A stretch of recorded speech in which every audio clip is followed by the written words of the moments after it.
ब्लॉकमध्ये स्वागत आहे मित्रांनो. हे आपण लागवड केलेलं एक शेवगाचं झाड आहे मित्रांनो. वर त्याच्या सोबतही आपलं कढीपत्त्याचं पण झाड आहे. हा कढीपत्त्याचं झाड दिसवायला परत त्याच्या सोबतच बांधाला लावलेले केळीचे झाड आहे. परत त्याच्या पुढं पेरूचं झाड लावलेलं आहे आणि इथून त्यांना पाणी जातं मित्रांनो. इथं पाईपलाईनद्वारे आणि इथं आपण बैलांसाठी बांधलेला हाळ आहे पाणी पिण्यासाठी. इथून त्यांना पाणी जातं मित्रांनो. त्यासाठी पाणी दिलं जातं झाडांना.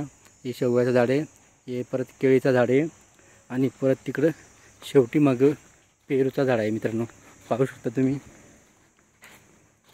असं आपण शेतामध्ये झाडं लावलेले आहेत जेणेकरून आपल्याला झाडांचे फळं खायला मिळतात मित्रांनो.